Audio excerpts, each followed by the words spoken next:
हरि ओम, हरि ओम, हरि ओम। भगवान श्री राम की विशेष कृपा से, श्री हनुमान जी महाराज की कृपा से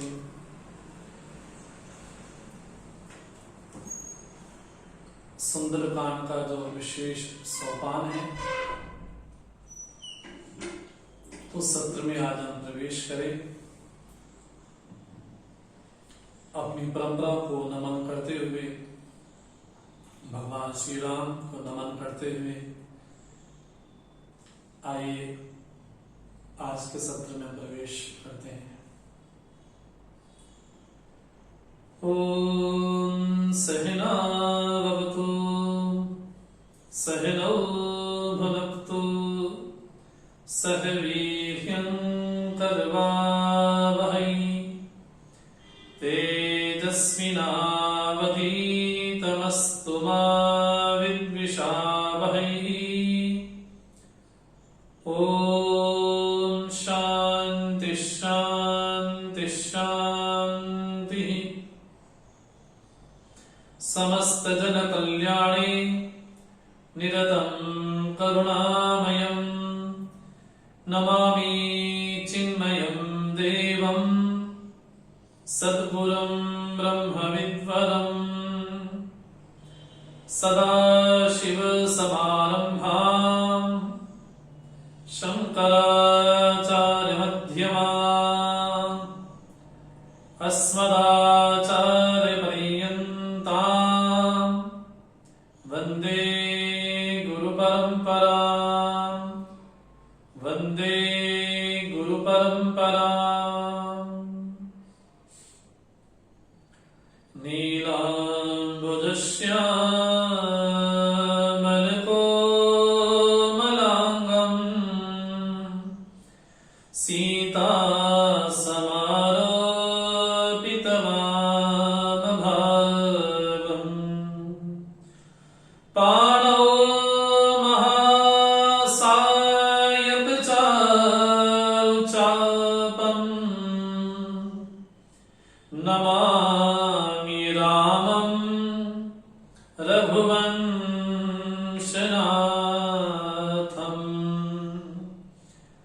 अतुलितबलधामं हैमशैलाभदेहम्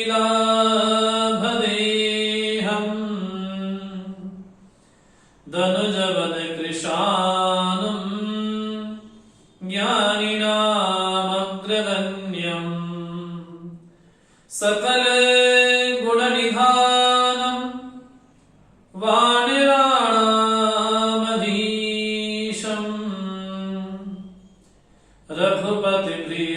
रघुपतिप्रियभक्तं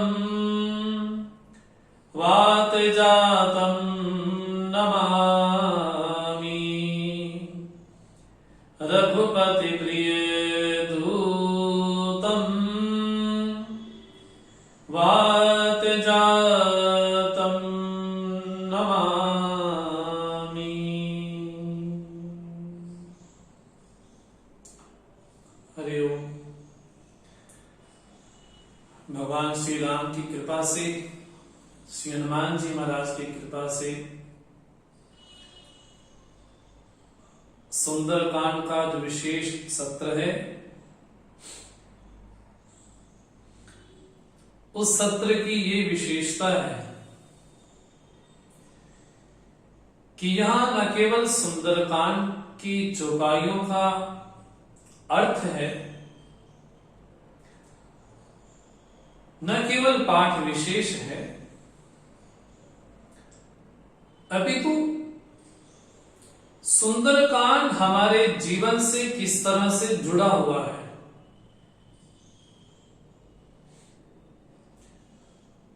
उस सुंदरकांड में एक साधक की यात्रा को किस तरह से दर्शाया गया है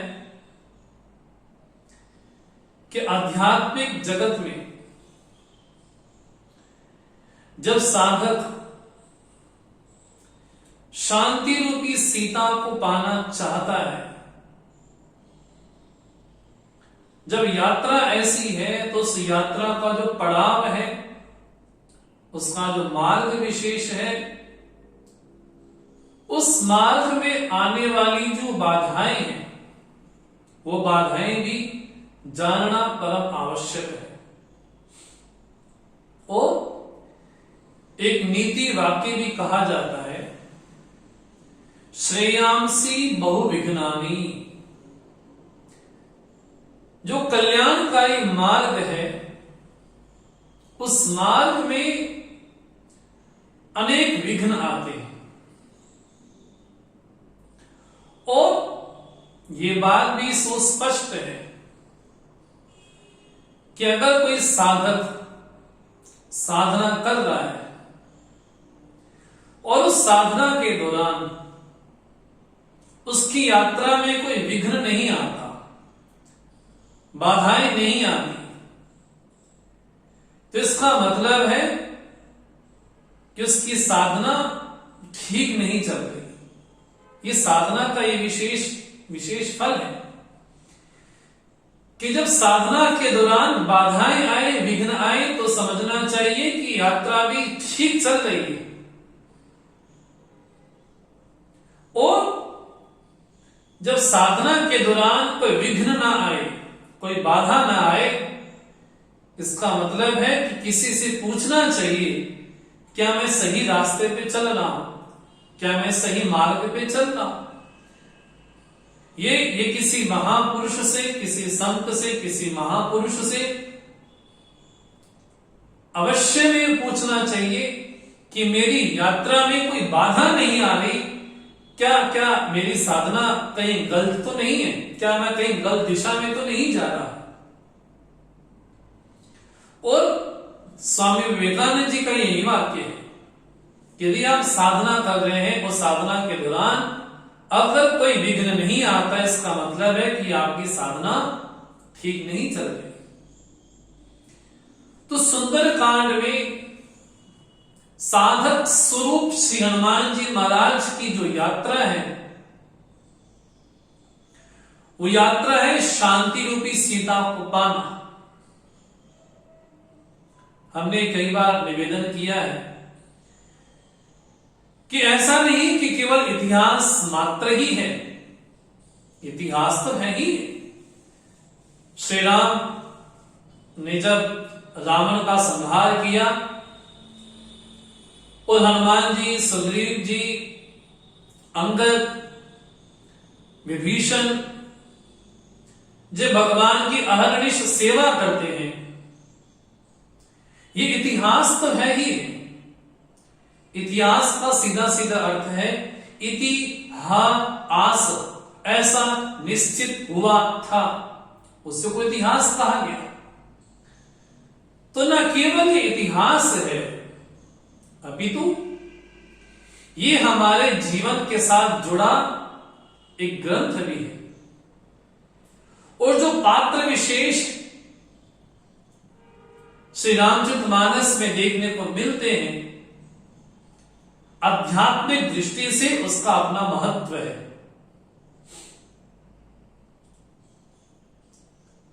जिस तरह से रावण को कहा गया रावण मोह का प्रतीक है, समुद्र को कहा गया कि समुद्र देहाभिमान का प्रतीक है, विभीषण को कहा गया कि विभीषण जीव का प्रतीक है। और ये सब बातें गोस्वामी तुलसीदास जी ने विनय पत्रिका में स्पष्ट लिखी। सागर का वर्णन करते हुए गोस्वामी जी कहते हैं, कुणप अभिमान भयंकर सागर घोर। कुणप देहाभिमान को गोस्वामी जी ने कहा कि ये सागर है। अगर कोई देहाभिमान रूपी सागर से पार होना चाहता है, वो पार होकर के शांति स्वरूपा, भक्ति स्वरूपा, शक्ति स्वरूपा मां जानकी को प्राप्त करना चाहता है, तो उसकी यात्रा में क्या क्या विघ्न विशेष आते हैं, क्या बाधाएं आती हैं, ये जानना भी आवश्यक है। जहां सुग्रीव को ज्ञान का प्रतीक कहा गया। इस तरह से यात्रा करते करते श्री हनुमान जी महाराज जब यह यात्रा में निकले तो पहला पड़ाव आया उनके प्रियजनों के द्वारा, जिसको कहा गया मेनाक का पर्वत।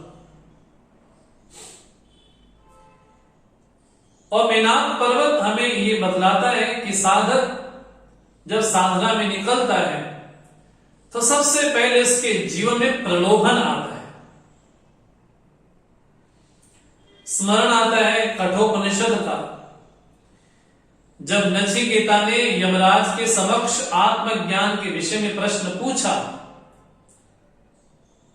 तो ब्रह्म विद्या के जो आचार्य श्री यमराज हैं वो नचिकेता के समक्ष बड़े दुर्लभ बड़े अलौकिक प्रलोभन उनके सामने रखते हैं। ये कामा दुर्लभा मनुष्य लोके, जो मनुष्य लोक में बड़े दुर्लभ भोग्य वस्तु हैं। शतायुषा पुत्र पौत्रान ऋणीश्व स्वयं च जीवन शरदो यावदिष्यसि। यमराज नचिकेता से कहते हैं कि जितनी आयु जीना चाहो उतनी आयु जी लो, जितना परिवार चाहते उतना परिवार ले लो, जितनी भोग सामग्री चाहते उतनी भोग सामग्री ले लो, लेकिन इस आत्मज्ञान के विषय में प्रश्न मत पूछो। तो यमराज नचिकेता के समक्ष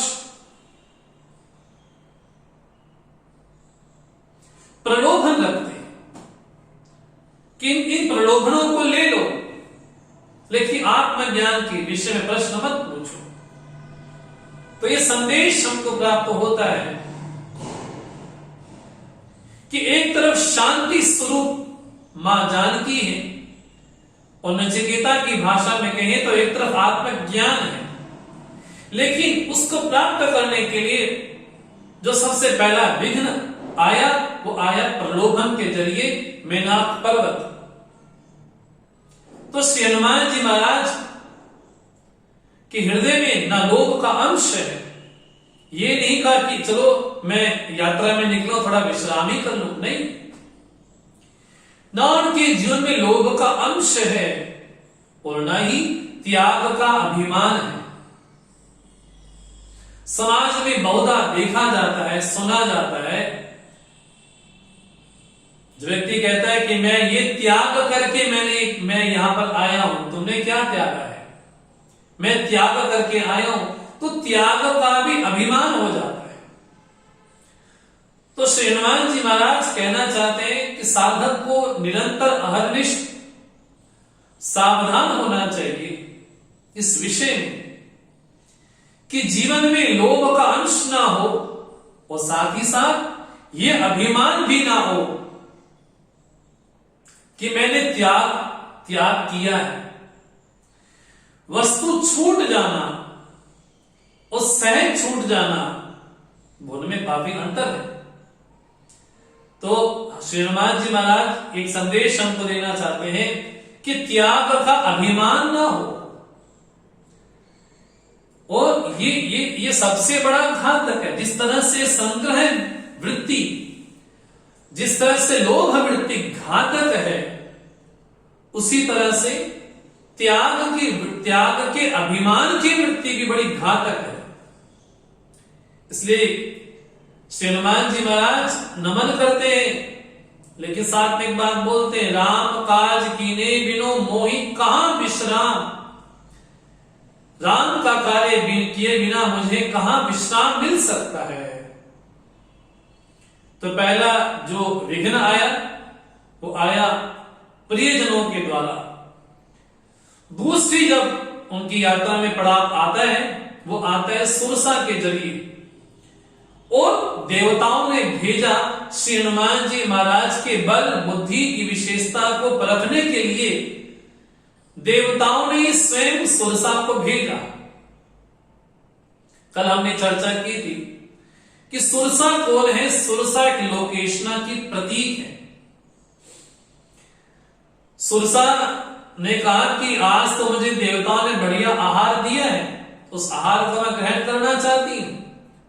और आहार किस तरह से ग्रहण करना चाहा, तो जितना बदन सुरसा ने बढ़ाया उतना श्री हनुमान जी ने बढ़ाया।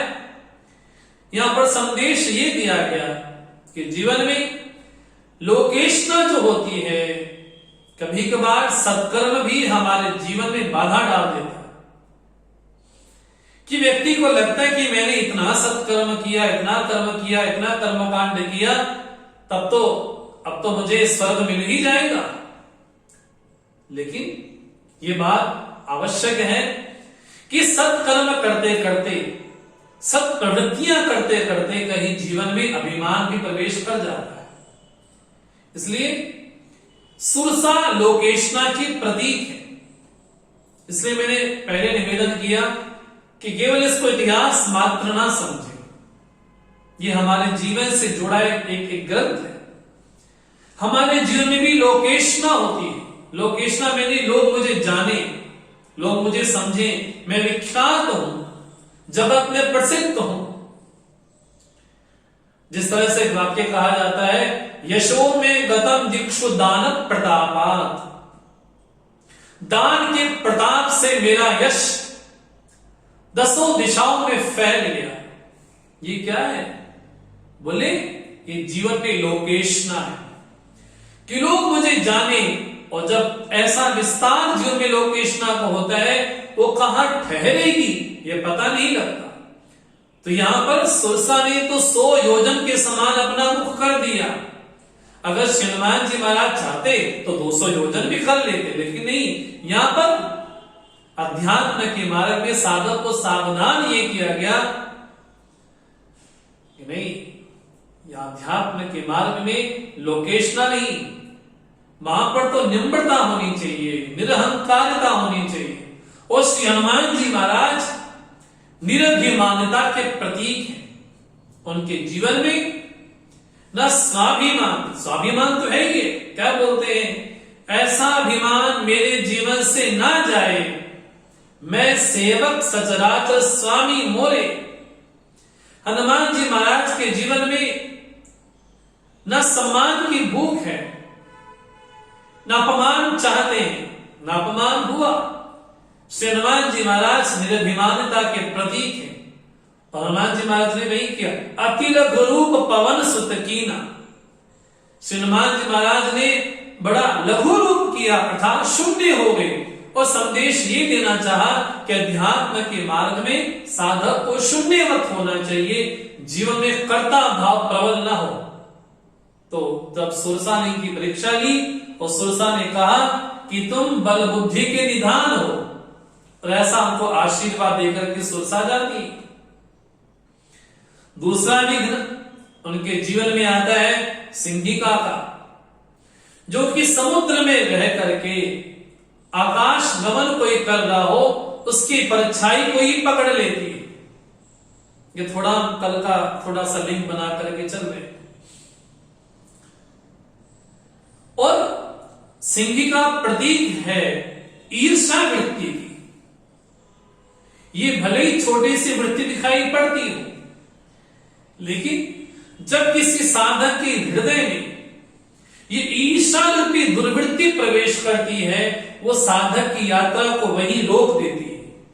और यही हुआ जब हनुमान जी महाराज चल रहे हैं, तो सिंहिका ने उनकी यात्रा को अवरुद्ध कर दिया, उनको रोक ही दिया, मानो कि हनुमान जी रुक से गए। और ईर्ष्या वृत्ति भी यही करती है। और ईर्ष्या वृत्ति का जो बेटा राहु है, वो मात्सर्य का प्रतीक है। ईर्ष्या वृत्ति यही चाहती है कि उसको आगे नहीं बढ़ने देना चाहिए, उसको आगे नहीं बढ़ने देना चाहिए। तो श्री हनुमान जी महाराज ने उसकी जो छल है, उस छल को श्री हनुमान जी महाराज पहचान गए और उसी समय उसका वही संहार किया।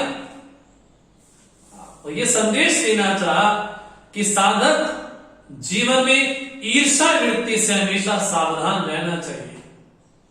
अगर कहीं ईर्ष्या वृत्ति हमारे जीवन में आई तो हमारी यात्रा को भी अवरुद्ध करती है, और हमारे साथ जो चल रहा है उसकी यात्रा को भी अवरुद्ध ही करती है। ईर्ष्या को लगा कि व्यक्ति थोड़ा बहुत दान पुण्य करता, उसको लगता है कि मेरे समान कौन है, लेकिन यहाँ पर श्री हनुमान जी महाराज तो इतना बड़ा कार्य करने वाले हैं, तो हमें तो अभिमान बहुत बड़ा होगा। यहां पर उन्होंने आप गलती कर दी। और श्री हनुमान जी महाराज उनका संहार करके आगे बढ़ते हैं और जैसे ही लंका में प्रवेश करते हैं, उसके पूर्व एक विशाल पर्वत शिखर पर चढ़ करके वो लंका के महान सौंदर्य को देखते हैं। वो भगवान शिव मां उमा से कहते हैं, उमा न कछु कपि के अधिकाई, प्रभु प्रताप जो काले खाई।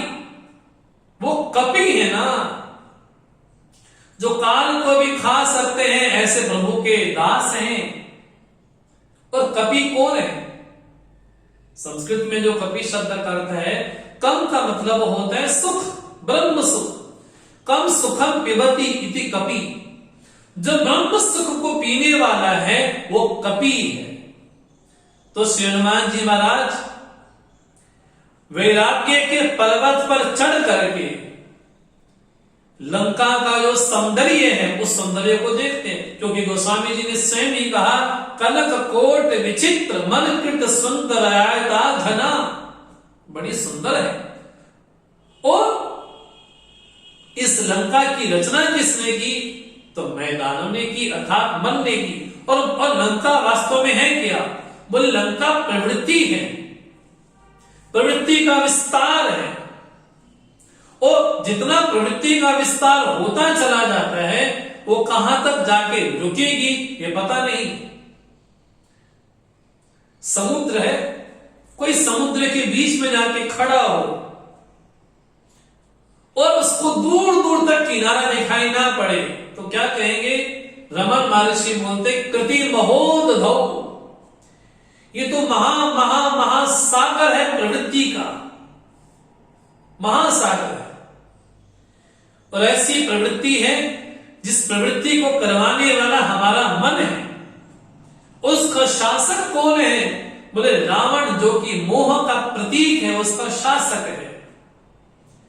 अब वैराग्य के पर्वत पर खड़े होकर के जब श्री हनुमान जी महाराज उस लंका के दृश्य को देखते हैं, और ये बात गोस्वामी जी बड़ी अटपटी सी बोलते हैं, बड़ी अटपटी सी बात लगती है कि सुंदर तो राम को कहा जाए, सुंदर तो मां जानकी को कहा जाए, सुंदर कपि को कहा जाए, सुंदर वन को कहा जाए, सुंदर मंत्र को कहा जाए, सुंदर काव्य को कहा जाए, लेकिन लंका कहां से सुंदर हुई?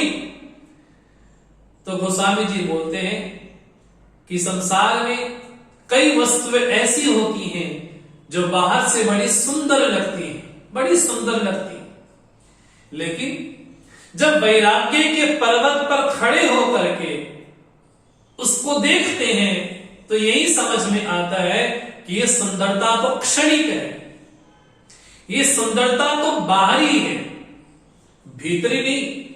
कभी कभार क्या होता है, व्यक्ति बाहर से तो बड़ा सुंदर होता है, बड़ा आकर्षक होता है, उसकी जो फिजिकल पर्सनैलिटी बड़ी आकर्षक होती है, लेकिन भीतर उसका जो इमोशनल पर्सनैलिटी है वो बड़ी भयानक होती है, बड़ी बड़ी बड़ी खतरनाक होती है। यूं कहें तो बाहर भले ही सुंदर आकर्षक लगे, लेकिन भीतर क्रोध है, भीतर स्वार्थ है, भीतर किसी को छलने की भावना है, कपट की भावना है। तो वैराग्य के पर्वत पर जब चढ़ करके लंका को देखा गया तो समझ ये आया कि लंका की सुंदरता तो केवल बाहर ही है, भीतर ही नहीं। और भीतर क्या है उस लंका में? तो गोस्वामी जी कहते हैं, कहु महिष मानुष धेनु खर अज खल निशाचर भच्छही। बाहर से भले सुंदर लगती वो लंका, लेकिन भीतर वहां के लोगों का खान पान क्या है? तो गोस्वामी जी बोलते हैं, कोई महिष को खा रहा है, कोई मानुष को खा रहा है, कोई गाय को खा रहा है, कोई गधों को खा रहा है, कोई बकरों को खा रहा है। तो गोस्वामी जी बोलते थे, भले ही बाहरी सुंदरता दिखाई पड़े, लेकिन बाहरी सुंदरता देख करके व्यक्ति को वही हाँ जी फंस नहीं जाना चाहिए। अभी तो वैराग्य के पर्वत पर चढ़ करके देखना चाहिए कि सुंदरता तो बाहरी है, भीतर ही नहीं है। और जब तक व्यक्ति जीवन में वैराग्य को नहीं लेकर के आता है, तब तक जगत का जो आकर्षण है वो साधक के चहु और मंडलाता ही रहता है। तो गोस्वामी जी बोलते हैं, रघुबीर सर तीरथ शरीर त्यागी गति सही। जब श्री राम जी का बाण उस पे लगेगा तो उसकी क्या गति विशेष होगी। तो हनुमान जी महाराज लंका को चहु ओर देखते हैं। पुल रखवारे देखी बहु कपिमन कीन विचार, अति लघु रूप धरो निसी नगर करो पैसा।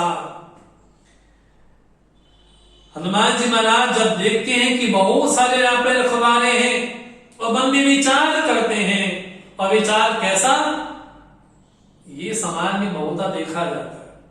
हम तो सबसे लड़ेंगे, हम तो सबसे लड़ेंगे, हम तो सबसे लड़ेंगे।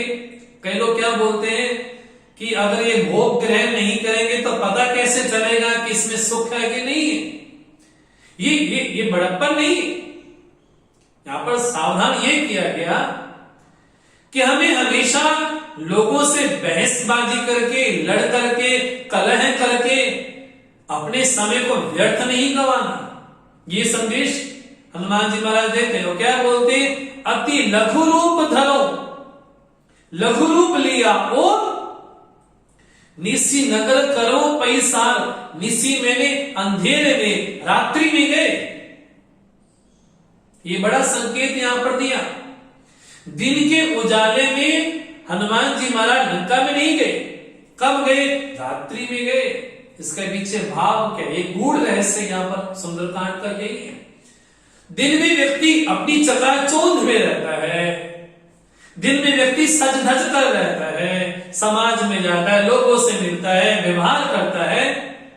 लेकिन रात्रि में जब घर आता है तो उसके वास्तविक चरित्र का पता चलता है कि व्यक्ति घर में कैसा रहता है। बाहर तो बिल्कुल सूट बूट पहन करके रहेगा, लोगों को क्या लगेगा, बड़ा अच्छा इंसान है। सुबह उठता है, मंदिर जाता है, दर्शन करता है, लोगों को प्रणाम करता है। लोगों को क्या लगता है, अरे बड़ा धार्मिक है, बड़ा धार्मिक है। लेकिन घर में जब व्यक्ति को देखते हैं, अर्थात रात्रि काल में जब व्यक्ति को देखते हैं, तो क्या पता चलता है, इस व्यक्ति का वास्तविक चरित्र ये है। दिन में लोगों से व्यवहार करने के लिए उसको वैसा बनना पड़ता है, वैसा मुखौटा पहनना पड़ता है। लेकिन रात्रि में जब घर आता है तो सारे मुखौटे उतार देता है, उसका जो वास्तविक चरित्र है वो पता चलता है। और श्री हनुमान जी महाराज जब निशी में, जब अंधेरे में लंका में प्रवेश करते हैं तो ये बतलाना चाहते हैं कि राक्षस भले ही दिन के उजाले में भले कितने अच्छे लगे, लेकिन रात्रि काल में तो भोग में व्यस्त रहते हैं और उसी समय ही उनका वास्तविक चरित्र पता चलता है। इसलिए निसी नगर करो पैसार, नगर में प्रवेश करो, ऐसी मन में सोच रखते ही हैं। और क्या करते हैं, मसत समान रूप कपि धरई, लंकई चले सुमरी नर हरई, नाम लंकनी एक निश्चरी, सो कै जलसी मोहि निंदरी, जाने नहीं मरम सत मोरा, मोर आहार जहां लगी चोरा, मुठिका एक महा कपिहनी, रुधिर बमत धरणी धनमणि। श्री हनुमान जी महाराज मसत समान रूप कपि धरई, हाँ जी बिल्कुल छोटा उदाहरण कर लिया। और स्मरण किसका किया, कि बड़ी विशेष बात यहां पर बोलते हैं, लंकई चलो सुमरी नरहरि। नरहरि मैंने जो नृसिंह भगवान है, नृसिंह भगवान का स्मरण करते हुए श्री हनुमान जी महाराज लंका में प्रवेश करना चाहते हैं। क्योंकि नृसिंह भगवान ने हिरण्यकश्यप का जब वध किया, हिरण्यकश्यप ने क्या मांगा था, न दिन में मरो, न रात में मरो, न अस्त्र से न शस्त्र से। उस हनुमान जी महाराज जब लंका में प्रवेश करने वाले हैं तो वहां पर सौम्य रूप नहीं चाहिए, वहां पर चाहिए नृसिंह रूप, जहां पर अस्त्र और शस्त्र उनके हाथ ही हो। और हम देखते भी हैं कि हनुमान जी महाराज ने किस तरह से पत्थरों के द्वारा, पेड़ों के द्वारा, हाँ जी बड़े बड़े पहाड़ों के द्वारा उस लंका को तहस नहस भी किया। तो नरहरि अर्थात नृसिंह भगवान का स्मरण करते हुए हनुमान जी प्रवेश करते हैं। लेकिन अंतिम विघ्न यहां पर आता है। वो विघ्न क्या है? नाम लंकनी एक निसी चली, सो कह चलसी मोह निंदरी। वहां पर एक लंकनी रहती है जो कि लंका की बिल्कुल बॉर्डर पे खड़ी है और क्या बोलती है? सो कह चलसी, मेरा निरादर करके कहां जा रहे हो? और क्या बोलती है? जाने नहीं मरम सठ मोरा, मोर आहार जहां लगी चोरा। अरे तुम मेरे महत्व को, मेरे भेद को नहीं जानते। जहां तक चोर हैं वो सब मेरे आहार ही हैं।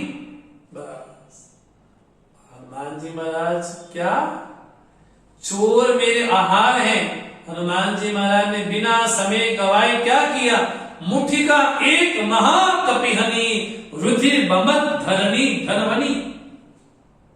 हनुमान जी महाराज ने एक मुठिका मारी तो उसको खून की उल्टी हो गई, वमन वमन हो गया और लुढ़क पड़ी वहां पर। और पुनि संभारी उठी सो लंका, जोरी पानी कर बिने सशंका। जब रावणी ब्रह्म बर दीना, चलो बिरंची कहा मोहि चीना। पुनः उठी और कहा कि जब ब्रह्मा जी ने भी कहा था कि जब कपि तुमको मुट्ठी का मारे तब समझ लेना चाहिए कि लंका का काल निश्चित है। ये बाधा हनुमान जी के महाराज के जीवन में जो आई अंतिम बाधा है। पहली बाधा थी सुरसा की जो कि सत्वगुणी बाधा है। दूसरी बाधा आई थी सिंहिका की जो कि तमोगुणी बाधा है। तीसरी बाधा आई लंकनी की जो कि रजोगुणी बाधा है। ये लंकनी किसकी प्रतीक है? तो कहा लंकनी प्रतीक है हमारे जीवन में गलत मान्यता की। हमारी जो मान्यता बनी है वो मान्यता क्या है? मान्यता लंकनी की क्या है? मोर आहार जहां लगी चोरा। जो जो चोर है वो सब मेरे आहार है। और हनुमान जी महाराज को लगा कि इसकी मान्यता ही में भेद है। ये बात अच्छी है कि रावण की लंकनी है, अपना कर्तव्य पालन कर रही है, लेकिन स्वामी को पहचानती नहीं। स्वामी तो श्री राम है, स्वामी तो श्री राघवेंद्र है। और लोग की स्वामी किसको मान करके बैठ गई? जो जगत का ही चोर है। और ये कहा जाता है कि लंका में और लंका में जो भी पदार्थ हैं वो सब चोरी किए पदार्थ हैं। और रावण में इतना दबदबा था कि उसको जो चीज पसंद आती थी वो उठा लेता था। तो रावण एक प्रकार से कहे कि जो भी कुछ लंका में दिखाई पड़ता है सबका सब क्या है? बोले चोरी का आया हुआ है। और यहाँ पर लंकनी क्या बोलती है? मोर आहार जहां लगी चोरा। जो चोर है वो सब मेरे आहार है। हनुमान जी महाराज कहते हैं इसके मान्यता में तो भेद है। और हमारी मान्यता क्या है? जिसको जगत का स्वामी मानना चाहिए उसको स्वामी ना मान करके किसी और को स्वामी मान लिया। ये हमारी मान्यता है। और जैसी हमारी मान्यता होती है हमारे जीवन में, उस मान्यता के अनुसार हमारे जीवन में वैसे संस्कार होते हैं। उस संस्कारों के अनुसार हमारा स्वभाव होता है। उस स्वभाव के अनुसार हमारा कर्म, हमारा व्यवहार होता है। इसलिए मूल जो सोचने योग्य, जो विचारणीय बिंदु है वो है मान्यता। अगर मान्यता ये बन जाए कि बिना बेईमानी के जीवन नहीं चल सकता तो उसके संस्कार भी वैसे ही होंगे। जब संस्कार वैसे होंगे तो स्वभाव वैसा होगा। जब स्वभाव वैसा होगा तो उस व्यक्ति का कर्म, उसका व्यवहार भी वैसा होगा। अगर ये मान्यता बनी है कि सत्य की विजय होती है तो वही संस्कार, वही स्वभाव, वही कर्म। मूल में जो विचारणीय बिंदु है वो हमारे मान्यताएं विशेष हैं, हमारा जो बिलीफ सिस्टम है, हमारे जो नोशंस हैं वो विचारणीय। अगर मान्यता ये बन जाए कि सत्कर्म से ही पुण्य प्राप्त होता है तो व्यक्ति कभी भी ना चाहते हुए भी कभी दुष्कर्म नहीं करेगा। अगर ये मान्यता बन गई कि अगर जीवन में आज जो जहां जैसा भी है अपने कर्मों के कारण है, तो व्यक्ति कभी भी दुष्कर्म की ओर भागेगा नहीं। तो मान्यता है, जैसी मान्यता होगी वैसा संस्कार, वैसा स्वभाव, वैसा कर्म भी होगा। और यहाँ पर हनुमान जी महाराज क्या करते हैं, मुट्ठी का एक महाकपिहनी रुद्री बमत धरणी धनमणि। हनुमान जी महाराज ने पहले क्या क्या बोले, तो कुछ उनसे उल्टा ही बोल रही है। उन्होंने एक ही मुट्ठी का मारी और कहा सर पे ही मारी, उसका खून की वमन हो गया। और पुनि संभाली उठी सो लंका, पुनः संभल करके उठी और उनको प्रणाम करती है, हाथ जोड़ करके बोलती है कि ब्रह्मा जी ने मुझे कहा था कि जब कोई कपि तुमको मुट्ठी का मारे और तुम्हारा इस तरह से रक्त बहे तो समझ लेना चाहिए अब लंका का काल निश्चित हो गया। बिकल हो सिद्धे कपि के मारे, तब जानेसु निश्चर संघारे। तात मोर अति पुण्य बहुता, देखो नैन राम कर दूता। मैंने राम के दूत को पहचान लिया, दर्शन कर लिया। और इस तरह से बोलते बोलते एक बड़ी विचित्र बात लंकिनी कहती है, जो बड़ी विचारणीय है।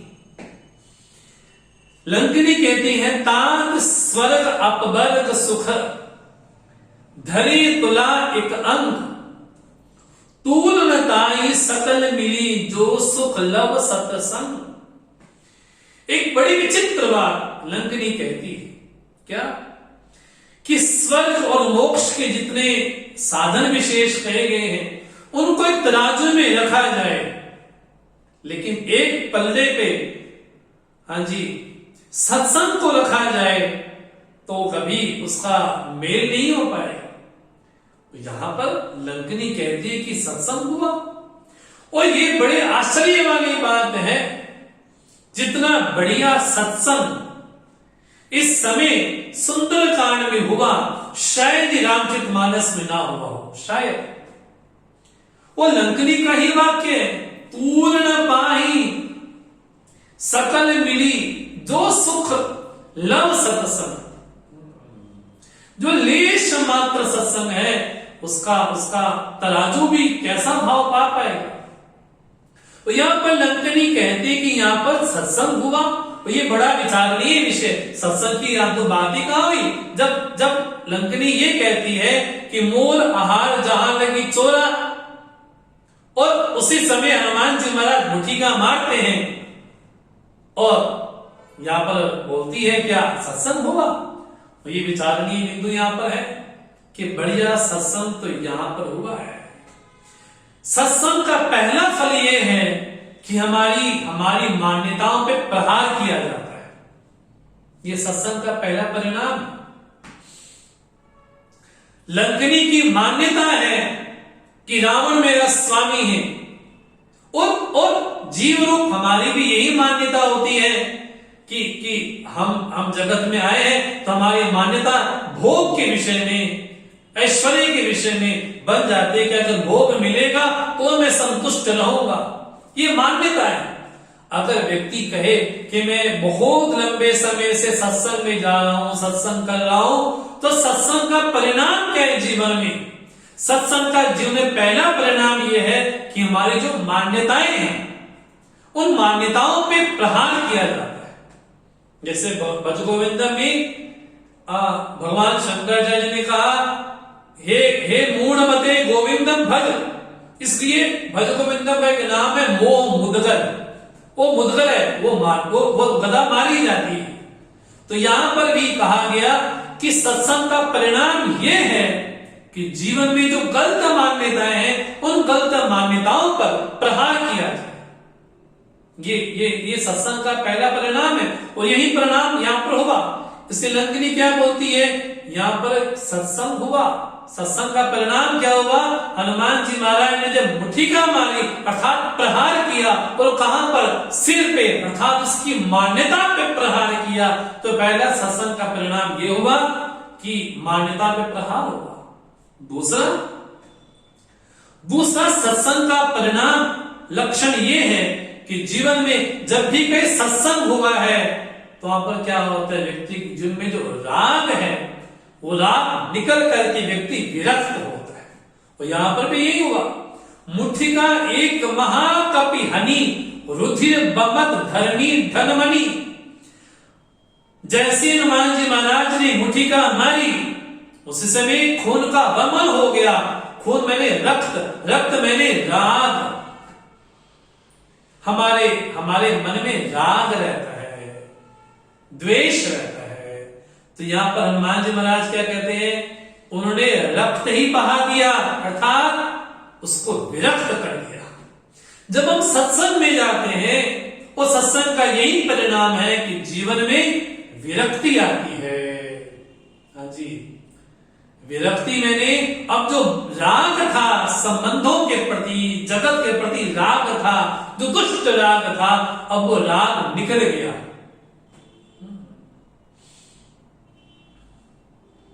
ये विरक्त हो गए। दूसरा परिणाम सत्संग का ये होगा। और तीसरा परिणाम बड़ा विशेष होगा यहां पर सत्संग का। सत्संग के 3 परिणाम बताएंगे। पहले मान्यताओं पर छोड़, दूसरा हमारे जीवन में विरक्ति आए, ये दूसरा सत्संग का परिणाम है। और तीसरा सत्संग का परिणाम क्या है कि हनुमान जी ने मुट्ठी का मारी। इसका अर्थ यह है, जब जीवन में सम्मान के द्वारा ईश्वर भूल जाए तो हमारे पाप का फल है, और जब अपमान के द्वारा ईश्वर की स्मृति आ जाए तो ये पुण्य का फल है।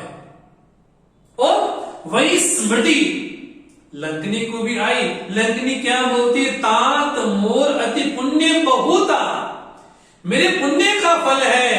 अरे हनुमान जी ने महाराज तो उसका निरादर किया था। और ये लंकनी कहती है, जब जीवन में अपमान के द्वारा ईश्वर की स्मृति आ जाए तो समझना चाहिए कि हमारे जीवन में ये पुण्य का फल है। और क्या बोलती है, देखो नयन राम कर दूता, मैंने राम के दूत को देख लिया अपने नेत्रों से। और बहुत बढ़िया सत्संग यहाँ पर हुआ। तात स्वर्ग अपवर्ग सुख धरी तुला एक अंग, पूर्णताई सकल मिली जो सुख लव सत्संग। ये केवल लेश मात्र ऐसा है।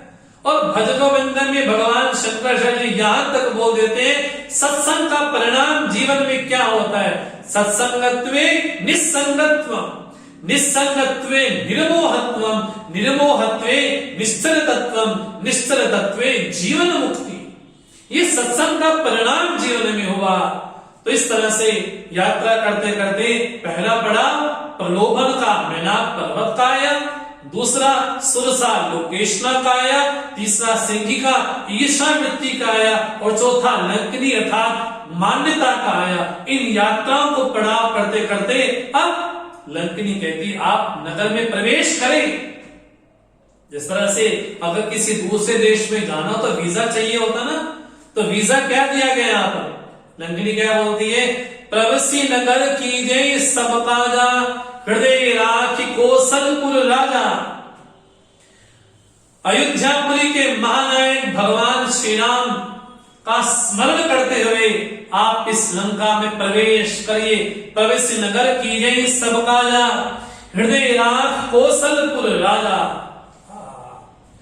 अब तो कथा बीच में चल रही है ना, क्योंकि यहाँ पर तो गरुड़ जी और काकभुसुंडी जी भी आपस में कथा कर रहे हैं, और भगवान शिव माँ पार्वती को भी कथा सुना रहे हैं, और तुलसीदास जी अपने मन को भी समझा रहे हैं, और भरद्वाज मुनि याज्ञ मुनि क्यों समझा रहे हैं। आप क्या बोलते हैं, गरुड़ सुधा रिपु करी मिताई, गोपद सिंधु अनल चितलाई, गरुड़ समीर रेणु समताई, राम कृपा करि चितवा जाई, अति लघु रूप धरो हनुमाना, पैठा नगर स्मरी भगवाना।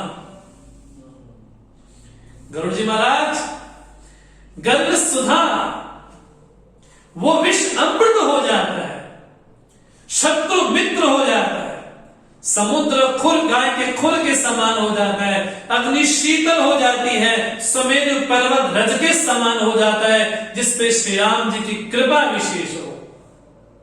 अब यहां पर काकभुसुंडी जी गरुड़ की कथा सुना रहे हैं। पहले हमने क्या देखा था, भगवान शिव मां पार्वती को कथा सुना रहे हैं। तो यहाँ पर कई कथा वक्ता श्रोता आपस में चर्चाएं कर रहे हैं। अब श्री हनुमान जी महाराज लंका में प्रवेश कैसे करते हैं। अति लघु रूप धरो हनुमाना, पैठा नगर सुमिरी भगवाना। भगवान का स्मरण करते हुए अब प्रवेश करते हैं। वो क्या गोस्वामी जी बोलते हैं, मंदिर मंदिर प्रतिकर शोधा, देखे जहते अग्नित जोधा। गयो दसानन मंदिर माही, अति विचित्र कही जात सुनाई। सैन किए देखा कपिते ही, मंदिर मोहन देख बेदेही। भवन एक पुनि दीख सुहावा, हरि मंदिर तय भिन्न बनावा। बड़ी प्यारी चौपाई गोस्वामी जी कहते हैं, मंदिर मंदिर प्रतिकर शोधा। मंदिर मंदिर जाते, असंख्य योद्धा वहां पर रहते, और गयो दसानन मंदिर माई, दसानन के मंदिर में भी गए, बड़ी विचित्र उसकी शोभा है। और लेकिन शयन किए, रावण को सोते हुए देखा। मंदिर मौन देखी वैदेही, मंदिर में वैदेही दिखाई नहीं पड़ी, लेकिन एक भवन दिखाई पड़ा जो कि हरे मंदिर जैसा लगता है। अब यहां पर विचारणीय बिंदु क्या है? यहां पर कहना चाहिए, गोस्वामी जी को कहना चाहिए था कि हनुमान जी महाराज राक्षसों के घर में गए, लेकिन यहां पर बोलते हैं मंदिर मंदिर प्रतिकर शोधा। मंदिर मंदिर गए, अरे घर बोलना चाहिए या मंदिर बोलना चाहिए? व्यक्ति घर में निवास करे, इसको घर कहा जाए। मंदिर में तो भगवान की प्रतिमा होती है, लेकिन गोस्वामी जी कहते हैं मंदिर मंदिर प्रतिकर शोधा। मंदिर मंदिर में गए, और मंदिर में होता क्या है? मंदिर में देवता का, भगवान की पूजा होती है। और यहां पर लंका में हर घर मंदिर है क्या? बोले नहीं, ये उत्प्रेक्षा की दृष्टि से, एक व्यंग की दृष्टि से कहा गया। लंका में रहने वाला राक्षस, हाँ जी, अपने देह की ही पूजा कर रहा है। हाँ जी, अपने देह को ही सर्वोपरि मान रहा है, और इसलिए कहा गया मंदिर मंदिर प्रतिकर शोधा। और जो लंका में पूजा हो रही है, समाज में देखा जाए बहुधा व्यक्ति वही पूजा कर रहा है, वही पूजा कर रहा है, व्यक्ति शरीर की ही पूजा कर रहा है। तो राक्षस भी जब देह की पूजा करते हैं, तो गोस्वामी जी बोलते हैं उन्होंने अपने शरीर को ही अपना सब कुछ मान लिया। इसलिए क्या बोलते हैं? बोले यही मंदिर ही लगता है उनको। और जब चर्चा आई कि लखन जी ने मां जानकी और राम जी की सेवा कैसी की, तो गोस्वामी जी ने बड़ी प्यारी उपमा दी कि लक्ष्मण जी किस तरह से जानकी जी और राम जी की सेवा करते हैं। तो गोस्वामी जी बोलते हैं, सेवे लखन सिए रघुबीर, जिमी अविवेकी पुरुष शरीर। जिस तरह से अविवेकी व्यक्ति अपने शरीर की सेवा करता है, उसी तरह से लक्ष्मण जी, राम जी और जानकी मां की सेवा करते हैं।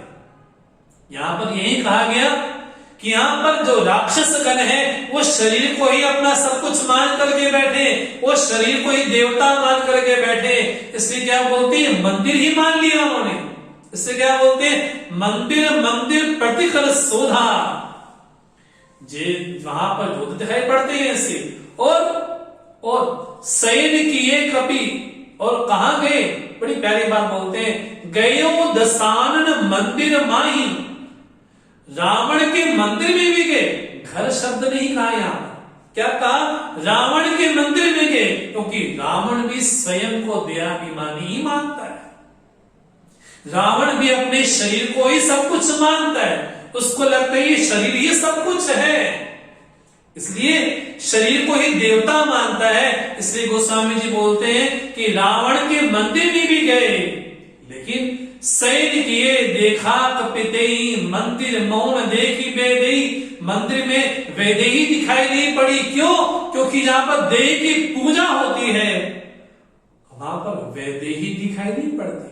वैदेही, इसका बड़ा प्यारा अर्थ है। वैदेही है ना वो, जहां पर शरीर की देह की पूजा हो, वहां पर वैदेही कहां होगी? लेकिन भवन एक पुण्य दीक सुहावा, बड़ा सुंदर भवन दिखाई पड़ा, हरि मंदिर तय भिन्न बनावा।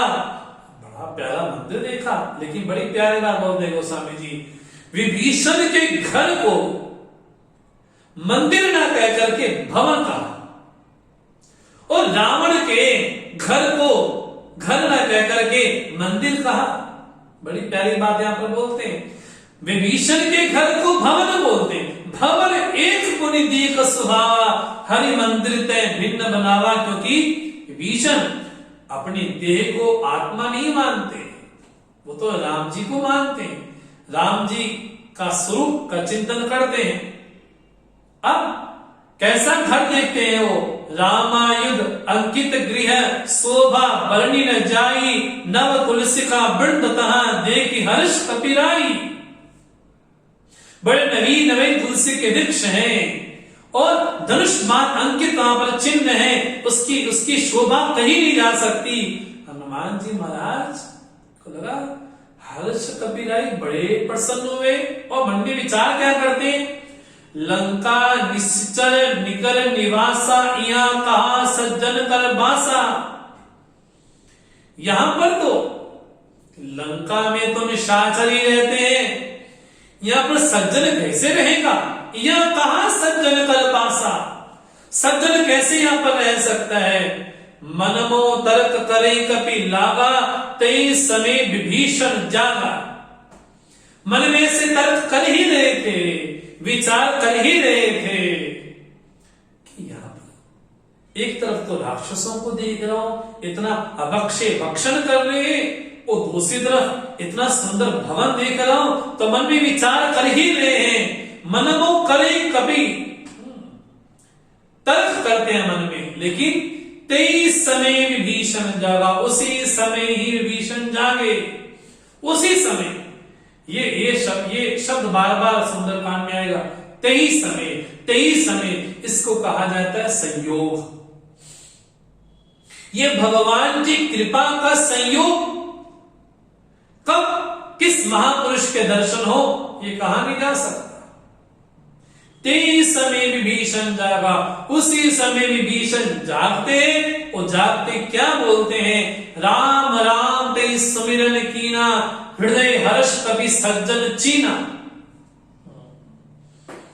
ऐसन हट करियो पहचानी, साधु तो होई न कारज हानि।